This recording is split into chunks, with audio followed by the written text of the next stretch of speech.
খেয়াল করছিস?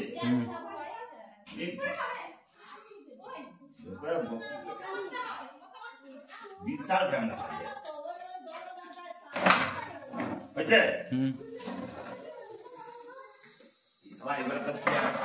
চল চল চল চল চল চল চল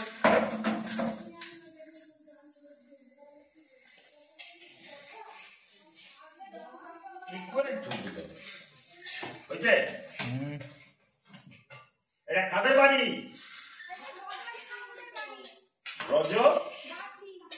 রজবাসী সামন্তের বাড়ি। গ্রামের নাম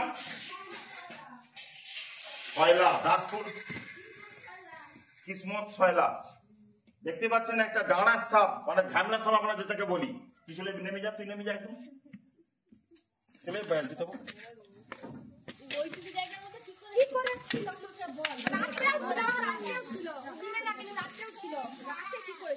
দাঁড়ার সাপ, ঝামলা সাপ আমরা যেটাকে বলি।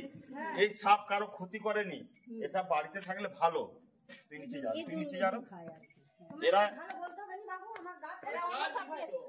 না না ঝামলা সাপ, আরে কিচ্ছু হবে না বাবু তোমাদের, আমার হাতে তো।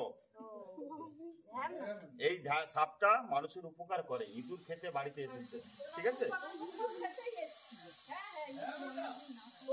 রজববাসী সামন্তের বাড়ি এটি, দাসপুর 2 এবং কিসমত ছয়লা। আমি সুমিত ঘোড়াই, আমাকে ফোন করেছিল এনারা। আমি এসে সাপটিকে রেস্কিউ করে বাইরে ছেড়ে দেবো। ঝামলা সাপ এরা কোনো মানুষের ক্ষতি করেনি, এদের বিষ নেই, এরা কামড়ালেও কোনো ক্ষতি হবে না, ঠিক আছে। তবে আপনারা 1 কিলো চুনের সাথে 250 ব্লিচিং পাউডার মিশিয়ে ছড়িয়ে দেবেন, তাহলে সাপ খুব আসবে না। 1 কিলো গুঁড়া চুন, তার সঙ্গে 250 ব্লিচিং পাউডার একটা বালতিতে গুলাবেন, এই ধারে ধারে বিভিন্ন জায়গায় ছড়িয়ে দিবেন, তাহলে সাপ খুব আসবে না।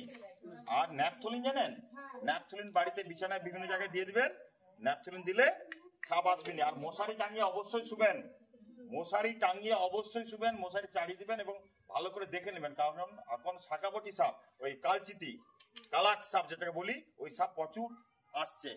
আমরা প্রতিদিন ধরতেছি, প্রতিদিন বিছানার থেকে একদম সরে যাচ্ছি।